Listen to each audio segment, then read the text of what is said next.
This dismasted sailboat was found adrift. Here we're going to explore the mystery that led to 32-year-old Sadie Thibodeaux found dead in the water and 43-year-old Michael Farley, the owner, being rescued by the Coast Guard.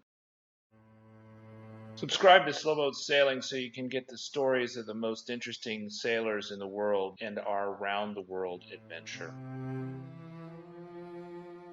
Great deal of mystery associated with the incident that led to Sadie Thibodeaux's death, and it's being currently investigated by the New Orleans Police Department. At the end of the day, this could be a horrific accident, or it could be, a real crime. Bucktown Marina, which is just next to the Coast Guard station here in New Orleans. Coast Guard station in New Orleans is where they led the search for Sadie Thibodeaux and where they are currently keeping the Good Humor sailboat.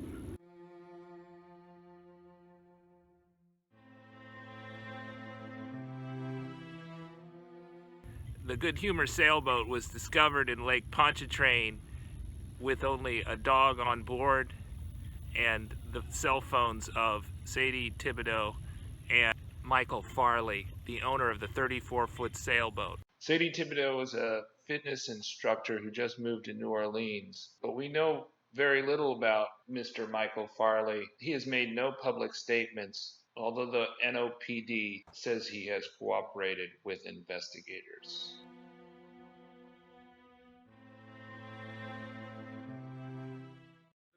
Humor sailboat was found 100 yards from the shoreline on Lakeshore Drive here at Uno, and soon after the Coast Guard was deployed.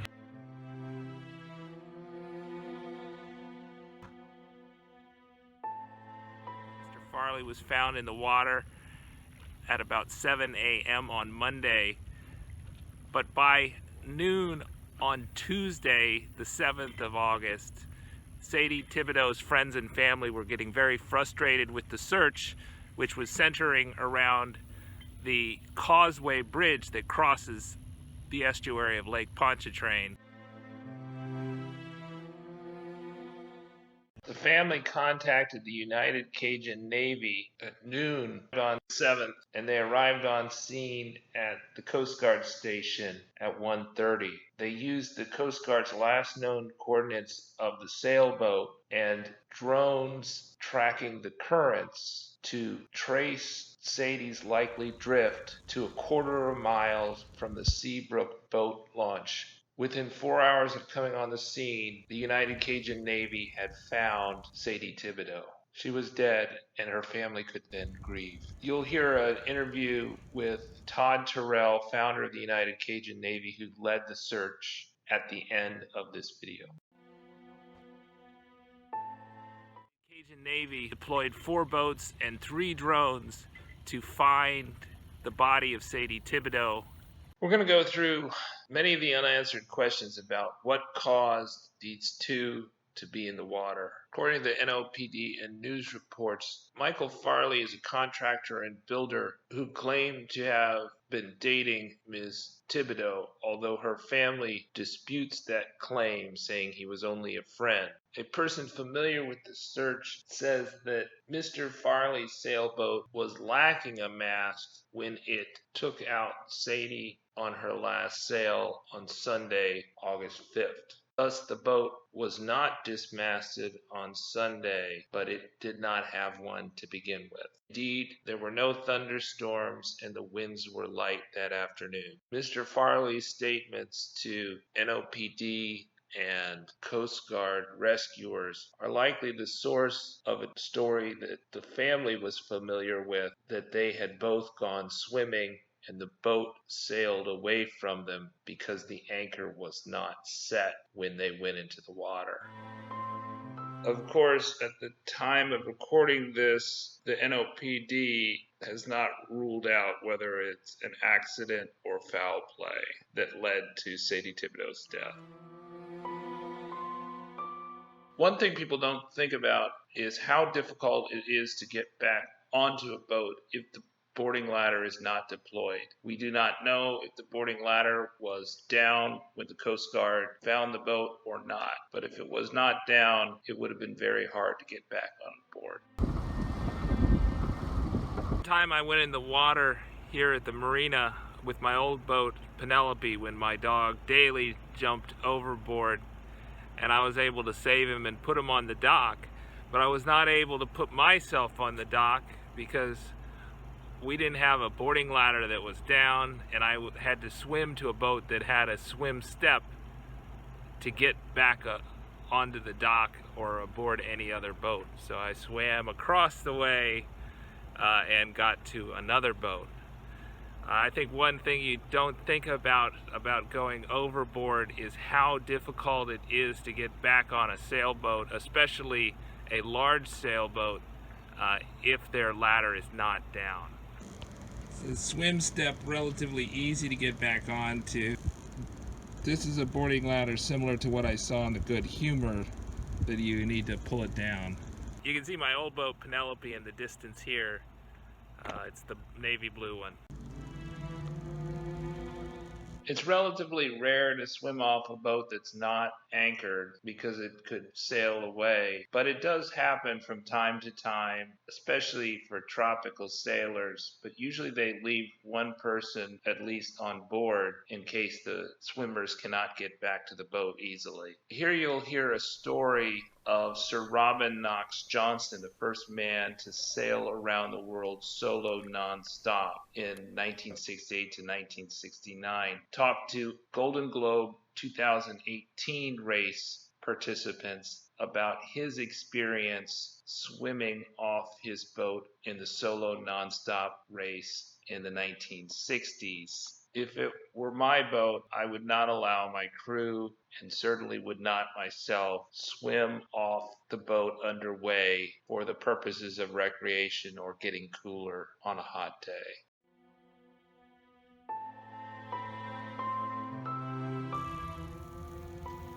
What impressed me was your exercise that you got maybe in the Atlantic when you would swim alongside the boat at the back. Something that after reading that I thought, well, that's a great idea, but I don't know that I want to part with the boat like that. No. But most impressive. But I had a line out the back.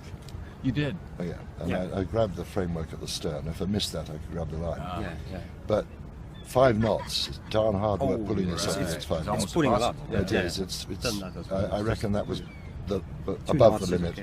You know, 2-3 knots was enough. Right.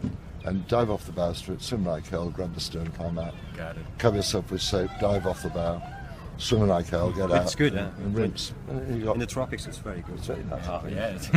It's really nice. It is.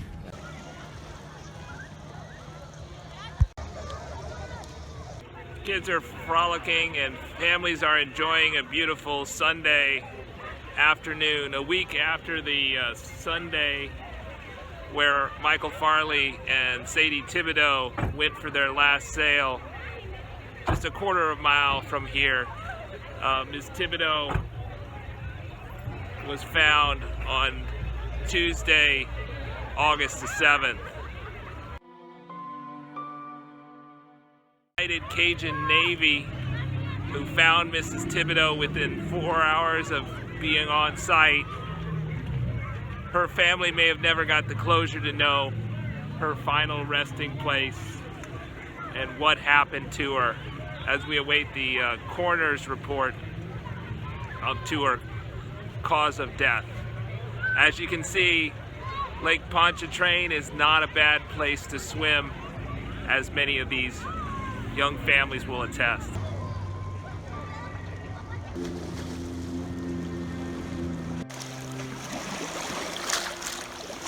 Pontchartrain are very warm, and you can spend many hours in these waters without getting hypothermic. So while they may be cooler than the outside air, there was always hope that a swimmer could spend many hours in the water. And based on the early reports from the police, Mr. Farley may have spent as many as 18 hours in the water, if his story is to be believed.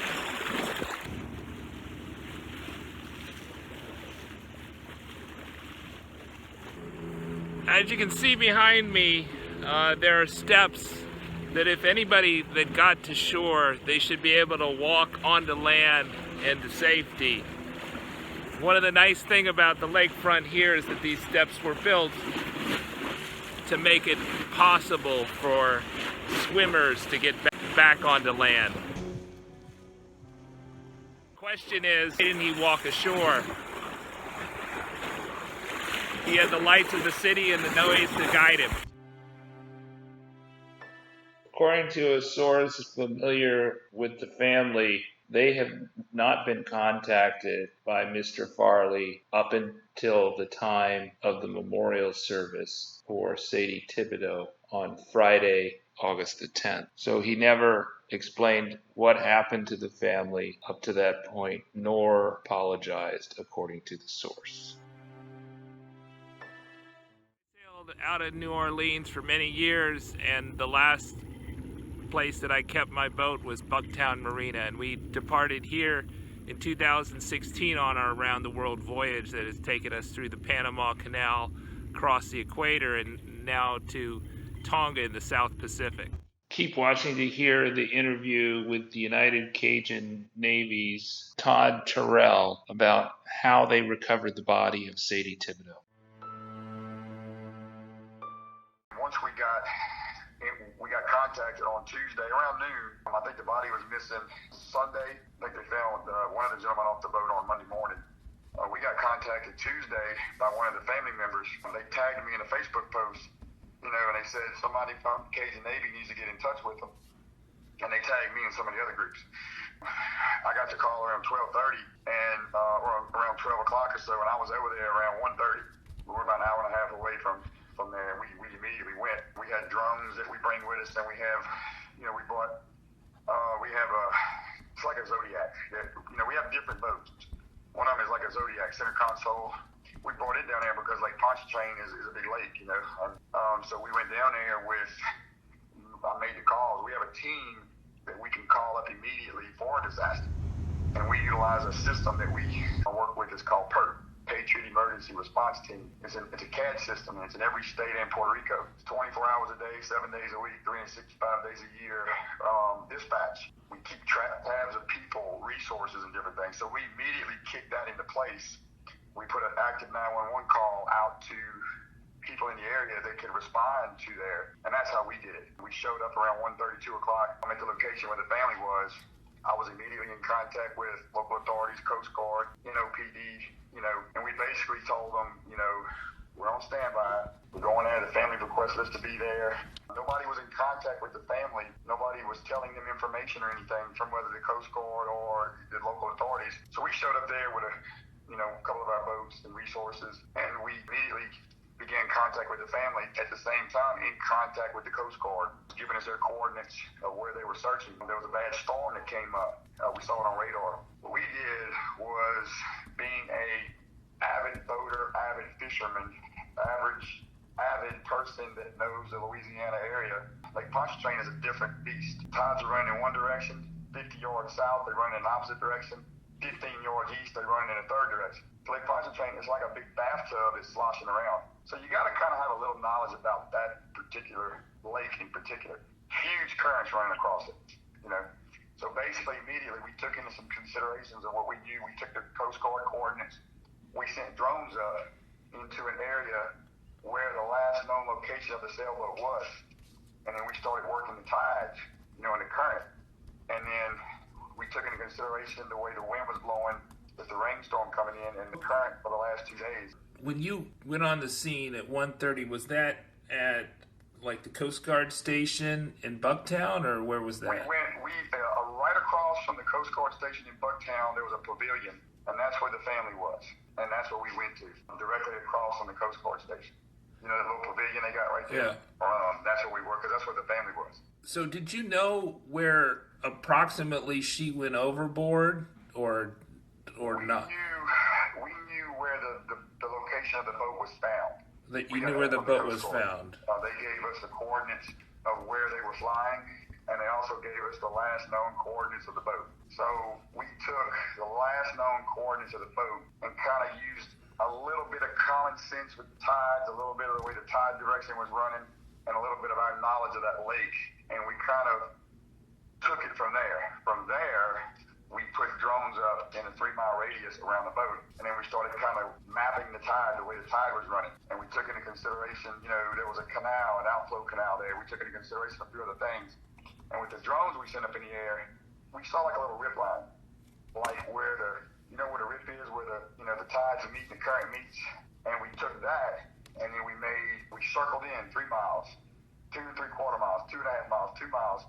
And we kept narrowing in, and all the currents, the way the current directions were going because of that lake, they were all pointing to a central location. After the rain, we narrowed it down to about a 1/4 mile radius, and we put 3 pin drops. We immediately deployed. It was 5:13, and we have all of this documented through our PERT CAD system. We communicated with the family. We put them on a Zello channel. We put boaters on a Zello channel. And we deployed. 13 minutes later, we found the body. We went directly to the spot where it was. We knew that it could be in this 1/4 mile area because of the current. And that's what it was. The current was pushing from 3 directions to a central point. And that's how we found it. Now, the Coast Guard relies on visual and probabilities, and we depend on more boots on the ground kind of a thing, more current and more local knowledge. And that's how we did it. We went right to it. Had we not found the body when we did, there was a good chance we weren't going to find it. I also was suspect that if we wouldn't find it, that the body was either down already or it might not even be in the water. So we were I knew I was on a time constraint there. After talking with the Coast Guard, I let them know that we weren't going to self-deploy. We were kind of letting them run their coordinates and run their grid, And then we went to that 1/4 mile area knowing that we only had a couple hours before it got dark, knowing that we might not find the body. I let the Coast Guard know that where we're going to be, and when we went there immediately, we found it, and immediately we contacted them, and they came right away. Got their grid the way they were following. They pretty much covered, I would say it's a 5 to 7 mile radius. Now, what they wasn't taking into consideration was tides, and this lake in particular, it's not like the Gulf where the tide's running east-west or north-south. It's running east-west, north-south, southwest, east-west. It runs all kind of different crazy ways. And just knowledge of that lake from this experience of fishing and stuff, we knew that we were up against different tides, different currents, So once we found out from the drone footage of where the currents were kind of forming, we kind of pin dropped our own location. It was 3 pins that we put. It was a 1/4 mile radius, and it was basically like if you drew arrows all into this 1/4 mile area, that's where we knew we needed to concentrate our efforts. I took in the fact of the Coast Guard with the map that they gave us, and we concentrated into our area. The Coast Guard was flying about 3 to 5 miles from us. It sounds like you said it was like a 5 to 7 mile radius they were looking at. Were they pretty close to the south shore of Lake Pontchartrain? They were more by the causeway. Yep. The Coast Guard, they covered the shoreline of the causeway, and the Pontchartrain. You can see from this grid map, they covered it pretty good. The problem was the way the currents were, and the way you got that industrial canal, and you got the way the currents were running, and you got that outflow canal right there. The currents were like all pushing to a central point, and that's where it was. I can't fault the Coast Guard for not finding the body based off of the way they do their searches, which is visual and probability. We can't fault them. They did what they were trained and taught to do. It's just that, there was a little bit more to take into consideration. Sailed on Lake Pontchartrain for several years, and I never thought that much about the currents. It sounds like you know a lot more about it than I do. You wouldn't believe that the currents go, basically it's like a bathtub sloshing around, or a boat sloshing around. It's like nothing you've ever seen before. No one ever told us exactly where they thought the boat was when they went into the water. They just gave us the last known location of the boat. So I don't think that they really know. But my common sense and my instinct tells me that the boat didn't move that far from where it was originally. Now, I may be wrong, but I don't think the boat moved.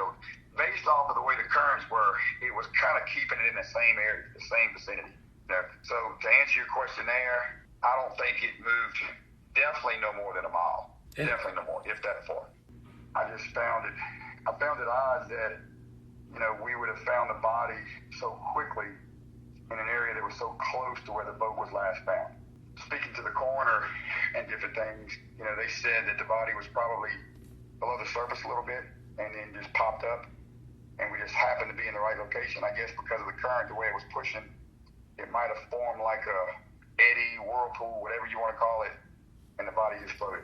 Now, it was to the point where they said if we wouldn't have found it when we did, it would have, you know, popped and sunk. Yeah. And then once it hit that industrial canal, you'd have never found it. Well, it's so great that you did find it and give the family closure. Well, that was the main thing, was because can you imagine not finding your daughter's body or your that would have been so body? Awful. But I did tell the family, I told the mother when we showed up there at 1:30, I told her, I looked her in the eye and I said, I will bring your daughter home. I had a feeling that we were going to find it. I mean, it wasn't my first time we found a body, but just knowing the way that lake was, I just had a feeling that we were going to find it. How many drones did you use? We had 3. Yeah, you had 3 drones, and then how many boats did you use? We had 4 boats. We only needed 4. There was no reason to have any more than that because with the drones, I narrowed it down, you know. And another thing, if you get too many boats in the water, you may hit something that's submerged, and you may never know what you find. You may never find it. You may never find it, which means you may hinder a crime scene possibly, or you may, you know, do something that's not right. The 2 reasons we put the drones at. First of all, I respect authority, and with my group, mutual aid, we're in contact with the authorities. I don't want to cause a problem or, you know, hamper investigation. So we put the drones up, it doesn't get anybody's way, you know. So if we do narrow it down, we go to that area, there's less likelihood that we're going to cause a problem.